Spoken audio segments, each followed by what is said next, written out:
My name is Phoenix Levine. I'm a secondary English education major at the Grand Canyon University.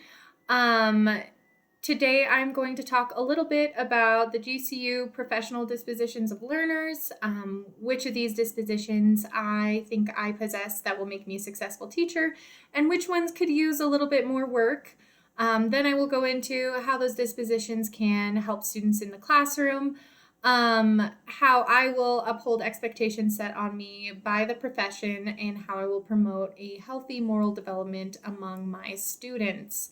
So first, in the GCU professional dispositions of learners, there are 10 dispositions.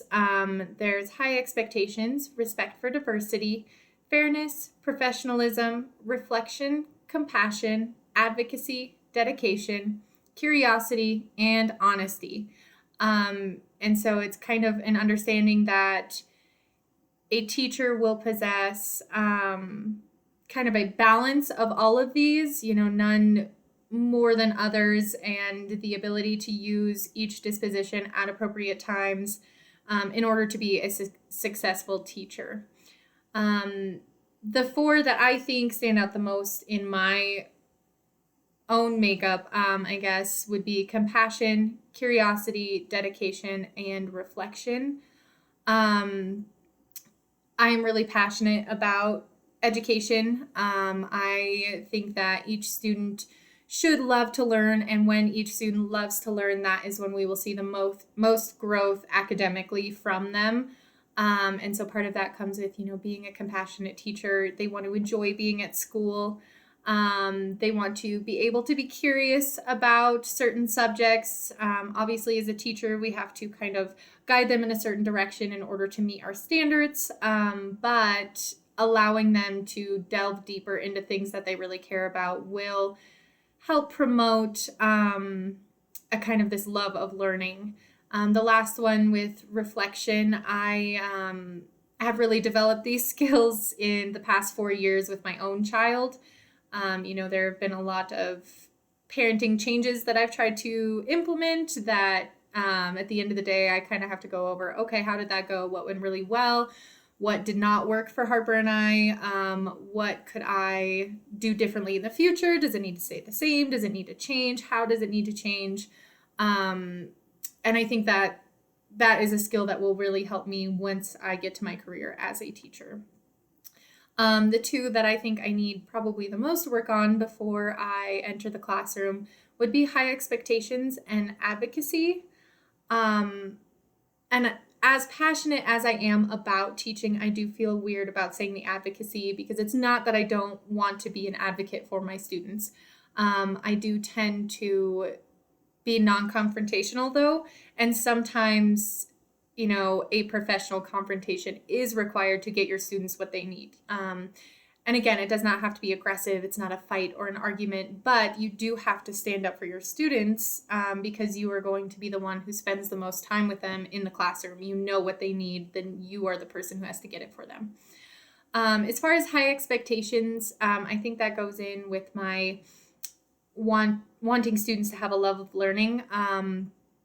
I want to develop their curiosity while allowing them to meet expectations set by me and by state standards. And so I do need to work on finding that balance and not letting us get too distracted that we fall behind academically. All of these dispositions, though, in a teacher can greatly impact student learning, specifically for adolescents. We are in an adolescent psychology class. But having these balanced dispositions does put teachers in a position to provide an environment in which students feel like they belong. And once they're in that environment, they will feel more comfortable exploring new ideas, exploring, their abilities now as adolescents, whereas they didn't have these abilities as children. It can go the other way, though, if you have too much of some dispositions and not enough of others, or you're lacking some. It can impact student learning, because if they feel uncomfortable, they feel like their ideas are not valued, they will not be as focused on the learning, which can impact their education. I, in the future, will uphold expectations of the profession, not only by striving to have all of these dispositions, but also being knowledgeable about state standards and laws and policies, as well as, my school specific codes of conduct.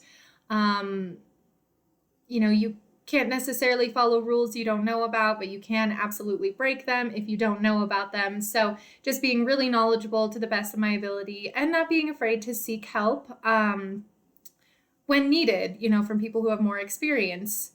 I will also strive to integrate all of these standards and these kind of morals and ethics into my classroom too, just to make sure that I am complying with the expectations of the profession. As far as developing healthy or promoting healthy moral development in my students, again, I would like to allow room for curiosity and the opportunity for learning experiences.